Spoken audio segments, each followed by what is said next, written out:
Ternyata Ahlul Bait dalam surat Al-Ahzab 28-33 yang dimaksud Ahlul Bait adalah istri-istri Nabi Sallallahu Alaihi Wasallam. Dari Al-Ahzab 28-33 ini jadi jelas bahwa Ahlul Bait itu pertama adalah orang rumah Nabi. Ada satu hadis mengatakan bahwa Nabi SAW menyebutkan yang namanya Ali, Fatimah, Hasan dan Husain radhiyallahu anhum ini ahlul baitku. Masih relate dengan Al-Ahzab bahwa ahlul bait itu adalah keluarga rumah, bukan keturunan.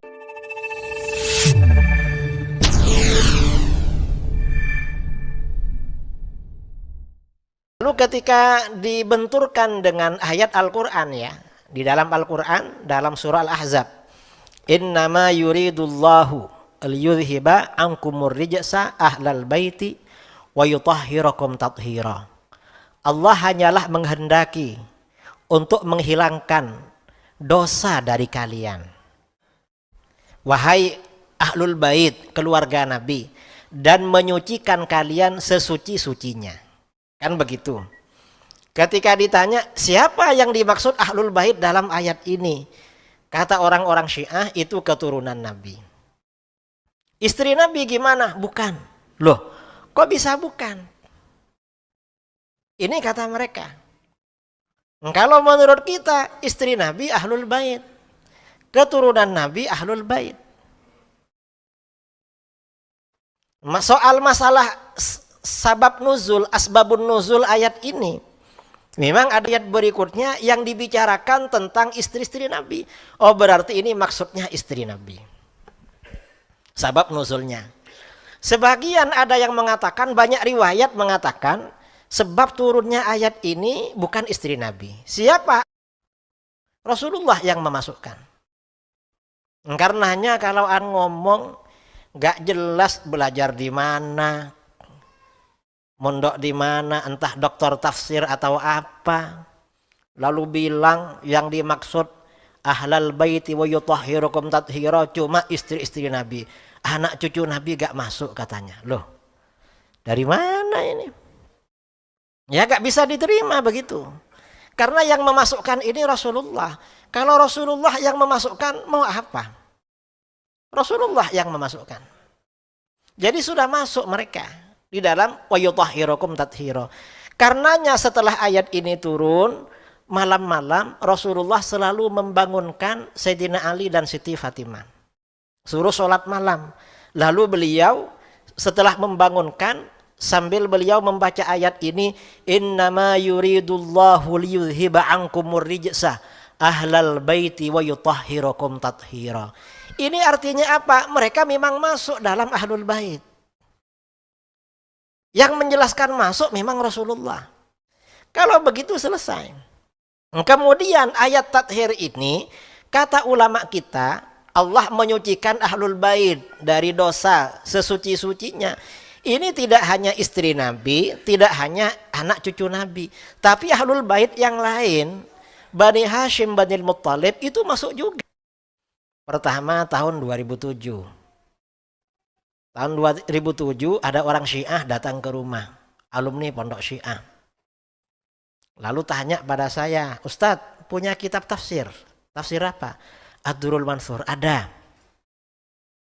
Saya tahu dia itu Syiah karena sebelumnya pernah debat dengan saya. Saya tanya, mau surat apa? Surat Ahzab ya?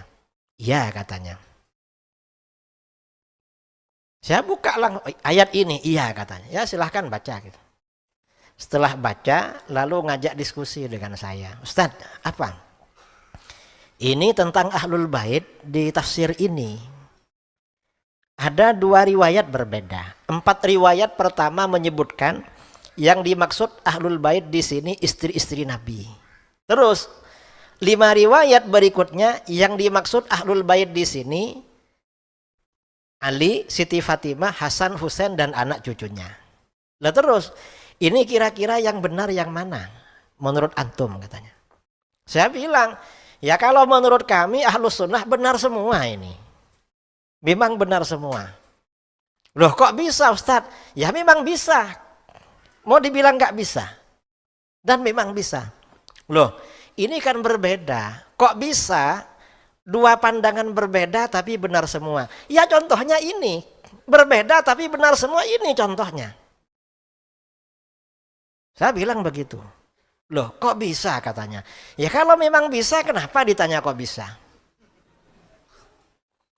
Ahlul bait itu kan keluarga, istri keluarga, anak cucu keluarga. Mau bilang apa? Sebelum punya anak, belum punya cucu, punya istri dulu. Akhirnya diam dia. Ustadz, yang ilmiah lah katanya. Waktu itu. Coba yang ilmiah, jangan. Loh, masih kurang ilmiah gimana? Wong ini cuma urusan keluarga. Yalah, kalau ilmiah di kitab-kitab ilmu tafsir, di kitab-kitab ulumul Quran diterangkan. Misalnya dalam Al-Itqan fi ulumil Quran atau di muqaddimahnya tafsir Al-Qasimi diterangkan. Ini kan yang berbeda kan ulama salaf kan, para sahabat dan tabi'in. Kata para ulama, perbedaan ulama salaf dalam menafsirkan Al-Quran itu ada dua macam. Ada ikhtilaf tanawwu, perbedaan tapi sebenarnya variasi. Antara yang satu dengan yang lain saling melengkapi. Ada ikhtilaf tidad, perbedaan saling menafikan. Perbedaan yang saling menafikan. Nah, kata para ulama di ilmu tafsir, penafsiran ulama salaf yang berbeda-beda, sebagian besar itu perbedaan tanawwu. Artinya, perbedaan yang sifatnya variatif. Antara yang satu dengan yang lain saling melengkapi, saling menyempurnakan, bukan saling menafikan. Rata-rata seperti itu.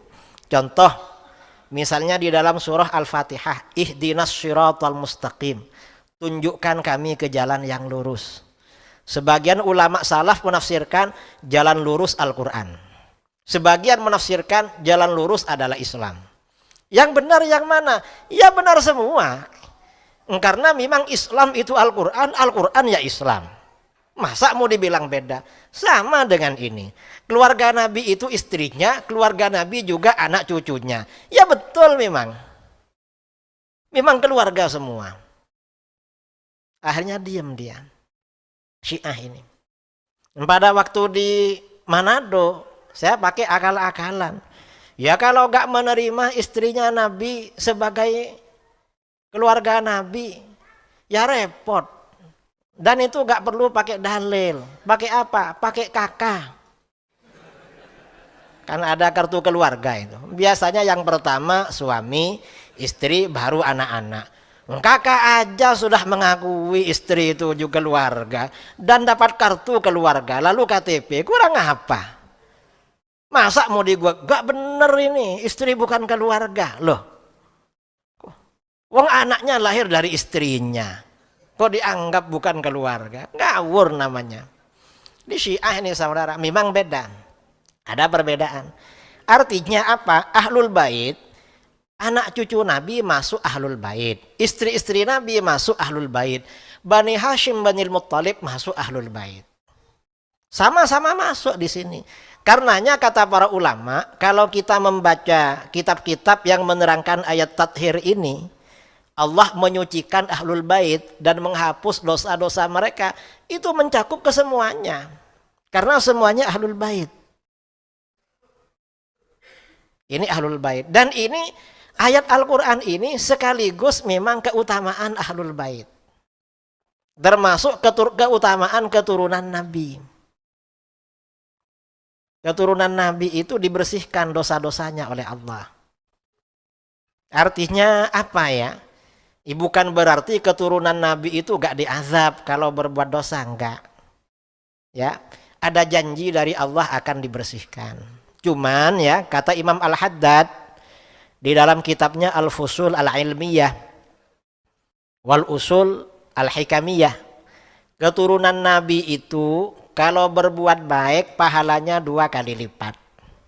Habib yang soleh-soleh pahalanya 2 kali lipat. Makanya cepat menjadi wali. Tapi kalau ada iye atau uwan atau habib nakal, dosanya 2 kali lipat. Azabnya 2 kali lipat. Mengapa? Ibaratnya orang naik. kalau tinggi jatuhnya kan lebih sakit. Yang kalau yang biasa-biasa macam kita naiknya kan nggak tinggi-tinggi banget kan. Jadi walaupun jatuh ya biasa-biasa gitu. Makanya kalau ada keturunan Habib atau Sayyid nakal diingatkan. Beb, antum ini jangan nakal lah. Kita ini wajib cinta sama antum. Kalau antum nakal gimana ini? Dan antum ini 2 kali lipat loh kalau diazab oleh Allah. Diingatkan. Mengapa? Dasarnya karena cinta. Nah, karena ahlul bait itu mendapat keutamaan seperti itu. Dan mereka memang ada kedekatan dengan Rasulullah SAW. Kita ini wajib mencintai mereka memang. Dalam hadis ya, riwayat Imam At-Tirmidzi, hadis Hasan. Rasulullah SAW bersabda, ahibbullah lima yaghzukum bihi min ni'amih. Cintailah Allah karena nikmat-nikmat yang dicurahkan kepada kalian. Artinya apa? Kalau kita ini ingin mencintai Allah, manusia itu biasanya kan senang pada orang yang selalu memberi. Ya. Orang itu kan senang pada orang yang selalu memberi biasanya. Makanya calon-calon itu kadang jauh hari sudah ngasih kaos, ngasih apa, kan biar disenangi. Kalau kita ini senang karena sifatnya pragmatis, karena disenangi, mestinya Allah yang paling layak disenangi. Karena semua kenikmatan dari Allah. Maksudnya begitu. Itu yang pertama.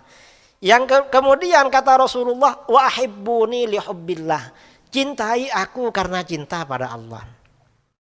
Kalau kalian cinta pada Allah, aku cintai juga. Karena Rasulullah yang membawa pesan-pesan dari Allah pada kita. Itu yang kedua. Yang ketiga, kata Rasulullah, wa ahibbu ahla baiti li hubbi. Cintai keluargaku karena mencintai aku. Kita ini mencintai keluarganya Rasulullah karena cinta pada beliau. Bukan karena beliau-beliau itu baik, bukan. Karena kalau kita ini cinta sama Habib, karena Habibnya itu soleh misalnya, sama yang nakal-nakal kita benci. Kalau kita ini cinta sama Habib karena ganteng misalnya, sama yang kurang ganteng kurang suka. Oh, jelek ini walaupun Habib misalnya. Kan nggak semuanya ganteng. Kalau misalnya cinta karena beliau ini banyak ngasih, kan ada sebagian Habib itu ya kalau ngasih itu gak perhitungan, ngasih sama orang. Nanti sama yang dawir-dawir yang minta-minta malah benci. Kalau cinta kepada Habib karena alim, padahal yang bodoh lebih banyak. Sama yang bodoh akhirnya benci. Jangan begitu. Makanya di sini dikatakan cintai keluargaku karena mencintai aku. Jadi keturunan Nabi ini sebagai pemersatu. Bahwa kita cinta kepada Rasulullah SAW. Cinta kepada para sahabat juga begitu. Karena cinta kepada Rasulullah SAW. Sama sebenarnya. Para sahabat ini pemersatu. Mayoritas umat Islam ahlus sunnah, ahlul bait juga pemersatu. Ini sama-sama pemersatu. Dan saya nggak perlu membicarakan nasab. Karena nasab para habaib itu ijma' para ulama dari dulu. Nggak ada perbedaan di kalangan para ulama, itu ijma'. Bahkan nasab Ba'alawi ini, kata para ulama, termasuk nasab paling sahih. Lebih sahih daripada nasab-nasab yang lain di dunia. Karena memang paling teliti, paling berhati-hati. Ya kalau isu-isu yang bilang katanya ada tesis, ada apa, gak ada itu. Gak ada tesis, gak ada kajian, gak ada. Kalau ada pastinya berani menemui orang kan. Kalau diajak ketemu gak berani, berarti kan gak sungguhan itu. Itu aja sudah benar.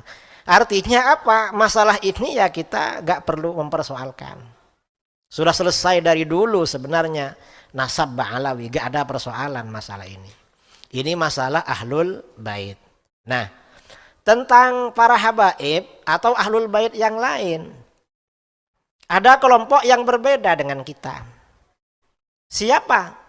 Ada kelompok, tadi kan ada Syiah. Syiah ini hanya menganggap ahlul bait keturunan Nabi dari Siti Fatimah. Mengapa dari Siti Fatimah? putra-putri Nabi menurut kita kan ada 7. Di dalam Aqidatul Awam, wasab'atun auladuhu faminhumu. Ada 7 putra-putri Nabi itu. Salah satu minaz-dzukuri tufhamu. Yang 3 orang laki-laki, yang 4 orang perempuan. Kan begitu. Wahabi ini dari 4 orang putri Nabi, bukan Wahabi ya, siapa? Syiah. Putri Nabi yang 4 yang diakui cuma Siti Fatimah. Yang 3 dianggap anak tiri. Mengapa Syiah ini berbeda ideologi dengan kita? Syiah kan mengkafirkan para sahabat. Syiah tidak mengakui kepemimpinan Abu Bakar, Umar, dan Utsman. Yang dianggap pemimpin hanya Sayyidina Ali. Syiah ini kalau didebat gak bisa jawab. Syiah, kenapa kamu gak mau mengakui kepemimpinan Abu Bakar, Umar, dan Utsman? Kenapa cuma Sayyidina Ali? Jawaban Syiah ya, kata Syiah, loh Nabi itu pemimpin. Namanya pemimpin, kalau gak ada putra mahkota, maka ketika meninggal penggantinya adalah menantunya. Dan Ali menantunya, cocok. Dijawab sama Ahlus Sunnah, loh gak bisa begitu. Mestinya kalau alasannya itu harusnya mengakui kepemimpinan Abu Bakar, Umar, dan Utsman. Mengapa? Abu Bakar dan Umar itu mertua Nabi. Mertua yang senior khalifah pertama. Mertua junior khalifah kedua. Utsman menantu Nabi. Nah, menantu yang dapat 2 orang putri khalifah ketiga. Menantu yang cuma dapat 1 orang putri khalifah keempat. Kan sudah pas ini, sudah klop. Syiah nggak bisa jawab. Akhirnya apa? Syiah jawabannya akal-akalan. Oh nggak begitu. Gimana? Abu Bakar dan Umar memang mertua Nabi. Tapi setelah Nabi wafat dipecat jadi mertua. Siapa yang mecat? Yang mecat Sayyidina Ali katanya. Karena gak mau baiat. Lah terus Khalifah Utsman. Loh Khalifah Utsman itu bukan menantu yang asli. Palsu, anak sambung itu. Kok anak sambung? Itu anak tiri. Ruqayyah dan Ummu Kulsum anak tiri Nabi. Katanya. Loh dari mana? Siti Khadijah dengan suami sebelumnya. Ini kata mereka. Kata Syiah. Padahal Syiah bilang Siti Khadijah ketika menikah dengan Rasulullah masih gadis. Loh kok sudah punya anak tiri? Ya mereka ini memang gak masuk akal saudara. Kalau diajak bicara. Ya sama dengan kelompok yang anti Habib. Omongannya kan gak masuk akal itu. Ini Syiah. Kemudian ada juga ya yang berbeda dengan kita tentang Ahlul Bait ya. Ini orang-orang yang terpengaruh dengan faham Wahabi. Ini kadang-kadang tidak menganggap Ahlul Bait itu punya keutamaan. Dianggap dengan manusia yang lain. Gak bisa begitu. Karena Islam itu menghargai kesolehan. Orang itu semakin orang tuanya soleh, barokahnya mengalir kepada anak cucunya.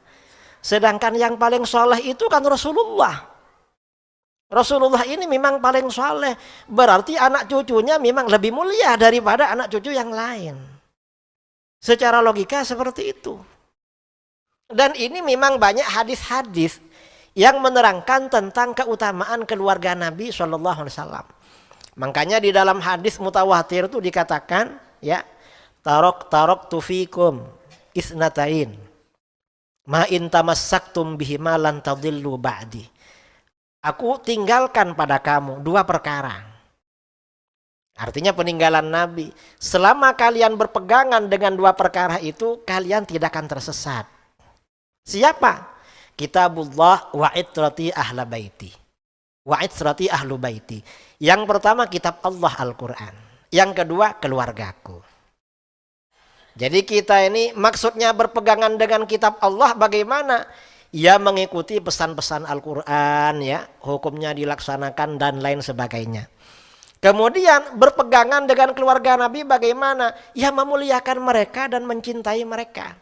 Dan hadis ini kata para ulama menjadi isyarat bahwa dalam perjalanan waktu dari kalangan Ahlul Bait selalu ada ulama-ulamanya yang layak menjadi teladan, menjadi panutan. Jadi yang dimaksud berpegangan dengan keluarga Nabi bukan berarti setiap ada Habib menjadi panutan, ya bukan. Dicintai aja. Kalau yang menjadi panutan, yang diberi panggung, suruh ceramah, suruh mengajar, itu yang alim-alim. Kalau gak alim ya gak boleh walaupun Habib. Dan Habibnya jangan mau kalau gak punya ilmu. Disuruh ceramah, diminta fatwa, diminta apa, suruh mendirikan majelis, jangan mau kalau gak punya. Mengapa? Karena merusak juga pada akhirnya. Jadi beda-beda masalah ini. Karena kadang-kadang, karena mencintai Habib, akhirnya yang awam-awam dikasih mic, suruh ceramah, dipaksa-paksa. Awalnya gak mau, lama-lama ya akhirnya ya ketagihan akhirnya. Kan begitu. Ya kadang-kadang kita ini berlebih-lebihan kadang-kadang itu. Jadi memang ada ini, jangan disamakan antara Habib yang alim, yang soleh dengan yang biasa-biasa, ya gak sama. Tetap saling kita cinta, sama-sama kita cintai. Cuma untuk yang alim dan yang soleh itu menjadi teladan, menjadi panutan. Ini masalah ahlul bait. Jadi memang ada beda. Makanya di dalam hadis, ya, dalam kitab-kitab hadis kata para ulama, termasuk tandanya munafik itu bughdu ahlil bait. Cinta keluarga Nabi, benci keluarga Nabi, ya termasuk benci Habib, itu pertanda di hatinya ada sifat kemunafikan. Sifat kemunafikan bagaimana? Kurang sempurna imannya kepada baginda Rasulullah SAW. Karena masih benci kepada keluarganya. Tidak totalitas. Bukan berarti munafik ini kafir keluar dari Islam. Enggak. Karena yang isu-isu yang anti Habib ini kan memang malah ada yang pakai sorban terus. Kan ada ya. Kemana-mana pakai sorban. Kalau saya kan jarang-jarang. Paling kalau jadi imam Idul Fitri, Idul Adha baru versi lengkap pakaiannya.